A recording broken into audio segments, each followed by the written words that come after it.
राधे राधे, हरे कृष्णा। आप सभी का दिन शुभ और मंगलमय हो। आज माघ मास का 10वां दिन है। आज माघ मास महात्म्य की कथा सुनाने से पहले आपको सुनाते हैं एक महादानी राजा नृग की अत्यंत प्रेरणादायक कहानी। द्वारिका में संध्या का समय था। भगवान श्री कृष्ण के पुत्र आपस में खेल रहे थे। खेलते खेलते उन्हें प्यास लगी और वे जल की खोज में एक कुएं के पास जा पहुंचे। वहां उन्होंने देखा कि एक गिरगिट कुएं के भीतर गिरा हुआ है। बालकों ने उसे बाहर निकालने का प्रयास किया। उन्होंने सूत और चमड़े की रस्सियों का प्रयोग किया। बहुत प्रयास करने के बाद भी वह गिरगिट कुएं से बाहर नहीं निकल सका। जब श्री कृष्ण के पुत्र असफल हो गए तब यह बात द्वारकाधीश भगवान श्री कृष्ण तक पहुंचा दी गई। अब स्वयं भगवान श्री कृष्ण वहां पधारे। उन्होंने बिना किसी कठिनाई के अपने बाएं हाथ से उस गिरगिट को खींचकर कुएं से बाहर निकाल दिया।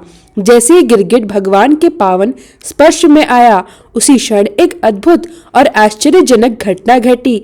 गिरगिट के शरीर से एक तेजस्वी, दिव्य और महापुरुष प्रकट हुए। भगवान श्री कृष्ण त्रिकालदर्शी है, सब कुछ जानते हैं। फिर भी उन्होंने उनसे पूछा, हे देव पुरुष, आप कौन हैं? आपको यह अवस्था कैसे प्राप्त हुई? आप गिरगिट के रूप में क्यों थे? कृपया अपना पूरा परिचय दीजिए। तब उस तेजस्वी महापुरुष ने उत्तर दिया, प्रभु, मैं राजा नृग हूँ। मैं एक समय चक्रवर्ती सम्राट था और एक प्रसिद्ध महादानी राजा था। आपने मेरे नाम के विषय में अवश्य सुना होगा। अब मैं आपको अपनी पूरी कथा सुनाता हूँ। तब राजा नृग ने भगवान श्री कृष्ण से कहा, प्रभु, मैं अपनी युवा अवस्था से ही निरंतर दान करता आया हूँ। मैंने असंख्य गायों का दान किया। वे सभी गायें दुधारू, सुंदर और सुसज्जित हुआ करती थी। मैंने न्यायपूर्वक अर्जित धन से उन गायों को प्राप्त किया था। उनके सींगों में सोना और खोरों में चांदी जड़वाई थी। मैंने उन्हें वस्त्रों, हारों और आभूषणों से सजाया। फिर इन गायों को सद्गुणी, तपस्वी और विद्वान ब्राह्मणों को दान में दिया। राजा नृग आगे कहते हैं, प्रभु, मैंने केवल गोदान ही नहीं किया, मैंने पृथ्वी, सोना, घड़े, हाथी, कन्याएं और अनेक बहुमूल्य वस्तुओं का भी दान दिया। मैंने अनेक यज्ञ किए, कुएं, बवाड़ियां और धर्मशालाएं बनवाई। लेकिन प्रभु, मेरी एक छोटी सी भूल ने मेरी पूरी दानशीलता पर पानी फेर दिया।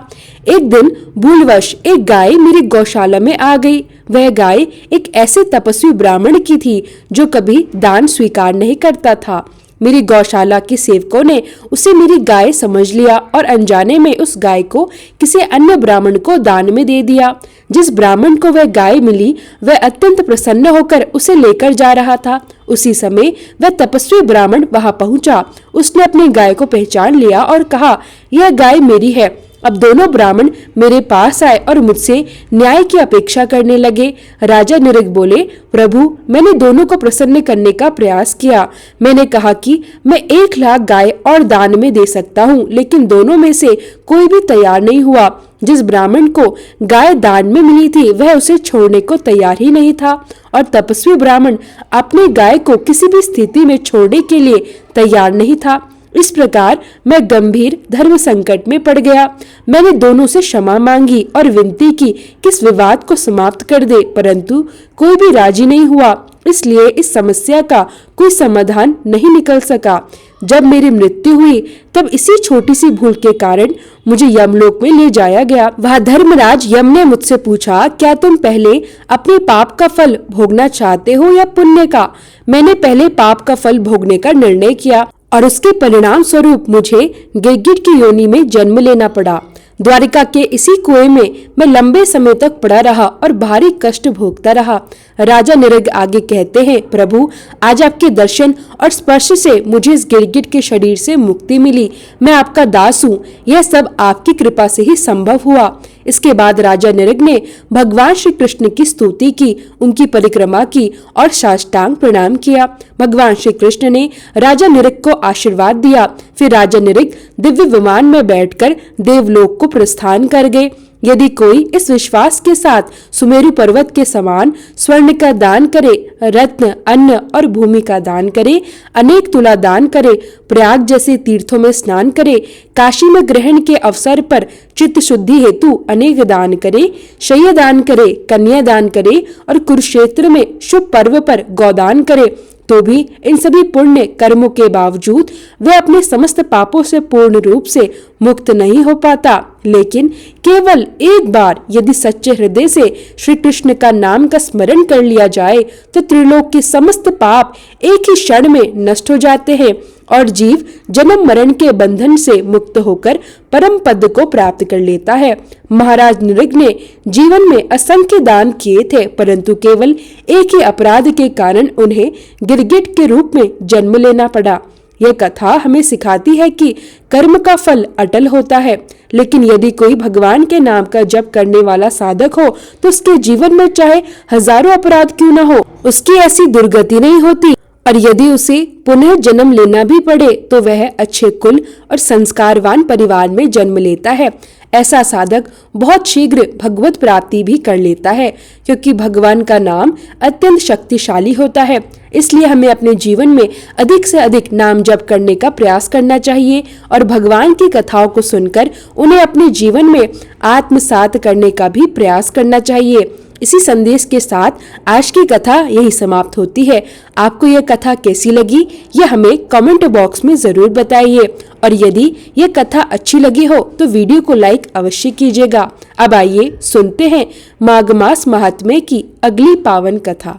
माघ मास महात्म्य में श्री सूत जी महाराज यहाँ श्री वशिष्ठ जी से संवाद कर रहे हैं।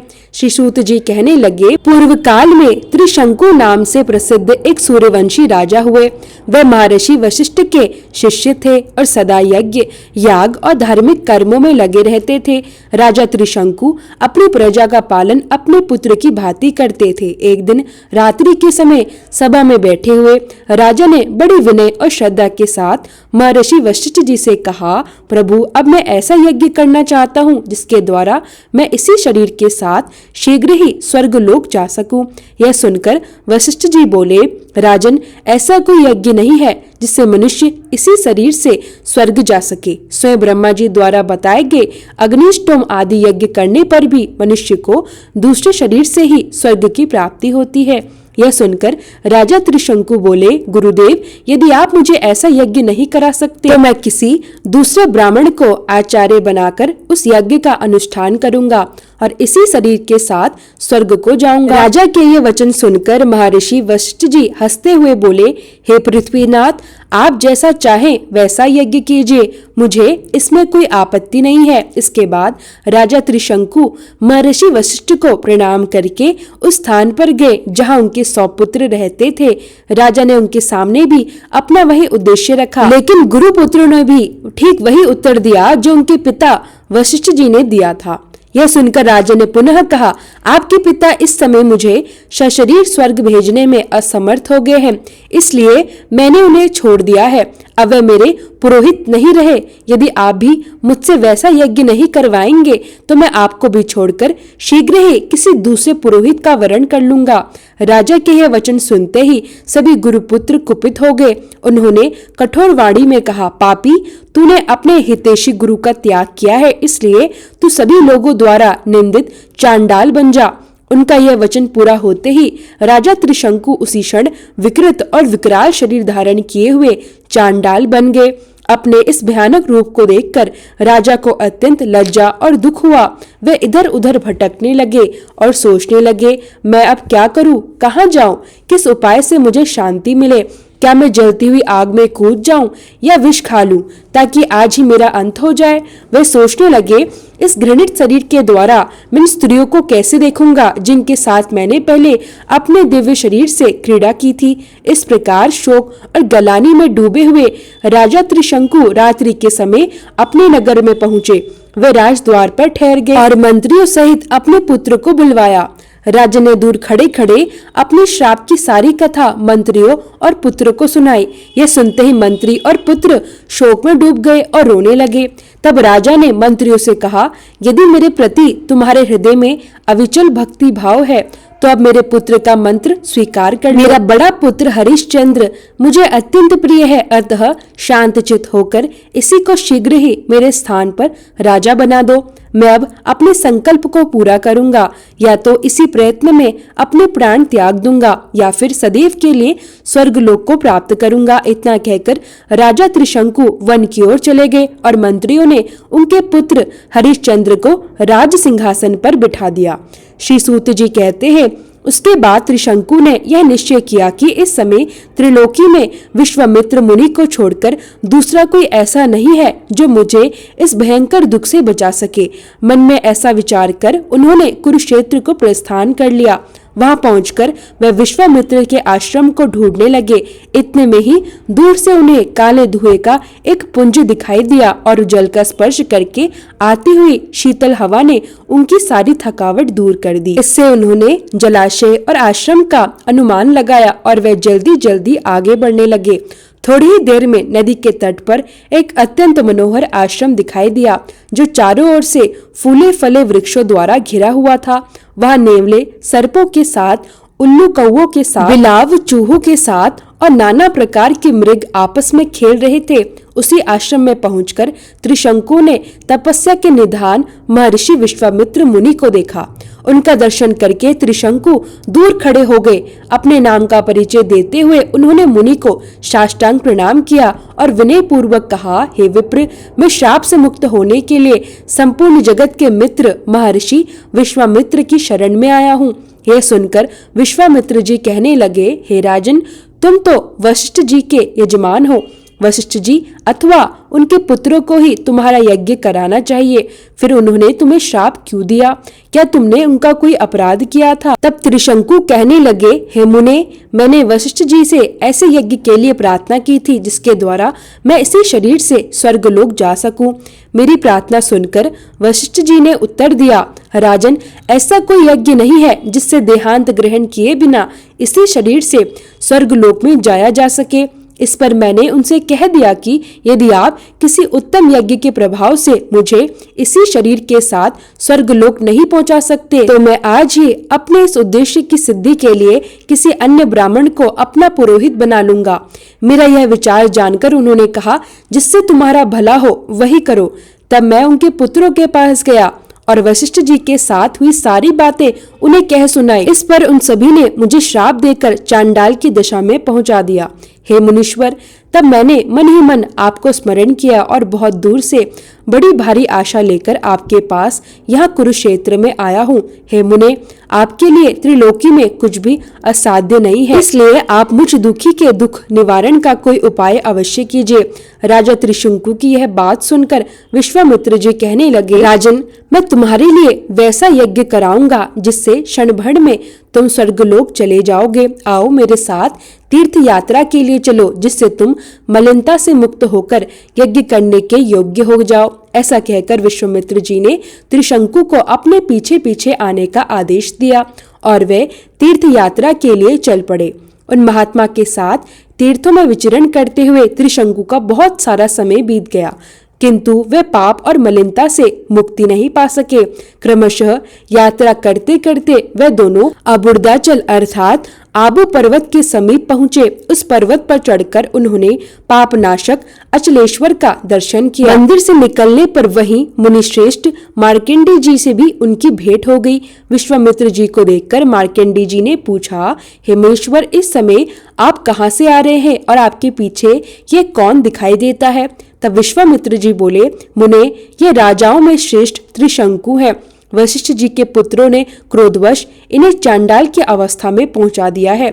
मैंने इनसे प्रतिज्ञा की है कि जब तक तुम पूरी तरह पवित्र नहीं हो जाओगे तब तक मैं तुम्हारे साथ सभी तीर्थों के भ्रमण करता रहूंगा। मैं पृथ्वी के सभी तीर्थों और मंदिरों में इनके साथ घूम चुका हूँ, परंतु यह अभी तक पूर्ण रूप से पवित्र नहीं हो सके हैं। इसी कारण अब मैं इस पृथ्वी को त्याग कर कहीं और जाने का विचार कर रहा हूँ। श्री मार्कंडेय जी बोले, मुने, यदि ऐसा है तो कृपया करके आप इस पृथ्वी को मत त्यागिए। इस पर्वत से नैत्रृति कोण में अनर्थ देश के भीतर एक पवित्र स्थान है, जहाँ प्राचीन काल में श्रेष्ठ देवताओं ने स्वर्ण में शिवलिंग की स्थापना की थी। पाताल में जो हाटकेश्वर लिंग प्रसिद्ध है, उसी के नाम पर इस लोक में भी उस शिवलिंग को हाटकेश्वर कहा जाता है। हे ब्राह्मण, वही पाताल गंगा का पवित्र जल है, जो रसातल से प्रकट हुआ है। उसी पाताल गंगा के जल द्वारा आप यत्न पूर्वक पाताल में प्रवेश करें और श्रद्धा एवं भक्ति भाव से पाताल गंगा के जल में स्नान करें। उसके पश्चात त्रिशंकु हाटकेश्वर भगवान के दर्शन करें। ऐसा करने से यह त्रिशंकु चांडालत्व से मुक्त होकर पूर्ण रूप से शुद्ध हो जाएंगे। मार्कंडेय जी के वचन सुनकर विश्वामित्र मुनि त्रिशंकु को साथ लेकर उस स्थान पर गए। उन्होंने पाताल में प्रवेश किया और राजा त्रिशंकु को पाताल गंगा के जल में स्नान कराया। उस पवित्र स्नान के बाद हाटकेश्वर महादेव के दर्शन करने से त्रिशंकु चांडाल योनि से मुक्त होकर सूर्य के समान तेजस्वी हो गए। निष्पाप होकर त्रिशंकु ने मुनिवर विश्वामित्र को साष्टांग प्रणाम किया। तब मुनि बोले, हे राजन, यह अत्यंत सौभाग्य की बात है कि तुम इस समय चांडालत्व से मुक्त हो गए हो। मित्र, तुम्हारे लिए मैं स्वयं ब्रह्मा जी के पास जाकर प्रार्थना करूंगा कि वे तुम्हारे यज्ञ में यज्ञ भाग ग्रहण करें। अतः जब तक मैं ब्रह्मलोक से लौटकर आता हूँ, तब तक तुम यज्ञ के लिए आवश्यक सभी सामग्री यही मंगवा लो। राजा त्रिशंकु ने बहुत अच्छा कहकर मुनि की आज्ञा को सहर्ष स्वीकार कर लिया। तत्पश्चात विश्वामित्र मुनि ब्रह्मा जी के समीप गए और उन्हें प्रणाम करके बोले, हे प्रजापिता, मैं राजा त्रिशंकु के द्वारा इस संकल्प से यज्ञ कराना चाहता हूँ कि वह मनुष्य शरीर से ही अपने लोक को प्राप्त कर सके। अतः आप शिव, विष्णु तथा समस्त देवताओं सहित यज्ञ मंडप में पधारे। ब्रह्मा जी बोले, हे ब्राह्मण, देह का त्याग के बिना केवल यज्ञ कर्म से स्वर्ग की प्राप्ति संभव नहीं है। हम सब देवता अग्नि के मुख हैं। वेदोक्त विधि से आहुति देने पर हम यज्ञ में अपना भाग ग्रहण करेंगे। राजा अग्नि मुख में ही आहुति दे और उस यज्ञ के प्रसाद से देह त्याग के पश्चात वह अवश्य स्वर्ग को प्राप्त कर लेंगे। श्री सूत जी कहते हैं, ब्रह्मा जी का यह वचन सुनकर विश्वामित्र जी बोले, अच्छा, तो अब आप मेरी तपस्या का बल देखिए। मैं त्रिशंकु से विधिवत दक्षिणा युक्त यज्ञ कराकर उसी यज्ञ के प्रभाव से उन्हें सशरीर ही यहाँ तक ले आऊंगा। ऐसा कहकर विश्वामित्र जी पृथ्वी पर लौट आए और महात्मा त्रिशंकु के यज्ञ को संपन्न कराने में पूर्ण रूप से लीन हो गए। यज्ञ आरंभ करने के लिए जब शुभ एवं योग्य समय आया, तब उसी श्रेष्ठ वन में उन्होंने वेदों के पारंगत ब्राह्मणों को आमंत्रित किया और राजा त्रिशंकु को विधिवत यज्ञ की दीक्षा दी। उस यज्ञ में स्वयं विश्वामित्र अर्घवेयु अर्थात यजुर्वेद पाठी बने, शांडिल्य मुनि अर्थात ऋग्वेदी बने। महर्षि गौतम को ब्रह्मा पद प्राप्त हुआ। मित्रा वरुण कर्म में महर्षि चयवन नियुक्त हुए। अग्निदेव के रूप में उद्राता सामदेव जमिनी बने। पतिहृता शंकु, प्रस्तोता कर्ण और गाल तथा पुलसत्य जी उनसी बने।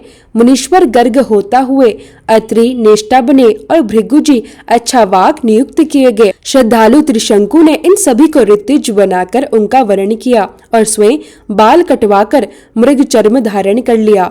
राजा ने हाथ में हिरण का सींग धारण किया और केवल दूध पीकर जीवन व्यतीत करने लगे। इन सभी महर्षियों का विधि पूर्वक पूजन करके उन्हें यज्ञ कर्म में नियुक्त किया गया। इस प्रकार वह यज्ञ दीर्घ काल तक चलता रहा। यज्ञ के आरंभ होते ही चारों दिशाओं से वेद और वेदांग के पारंगत विद्वान वहां आने लगे। बहुत से दीन, अंधे और कृपण अर्थात कंगाल लोग भी वहां पहुंचे। चारों ओर अन्न के बड़े बड़े पर्वत जैसे ढेर लगा दिए गए थे। श्रेष्ठ ब्राह्मणों को दान देने के लिए असंख्य प्रकार की वस्तुएं एकत्रित की गई थी। देवता अग्निमुख से राजा के हविष्य को ग्रहण करते रहे। इस प्रकार यज्ञ करते करते राजा के 12 वर्ष बीत गए, किंतु उन्हें अभीष्ट फल की प्राप्ति नहीं हुई।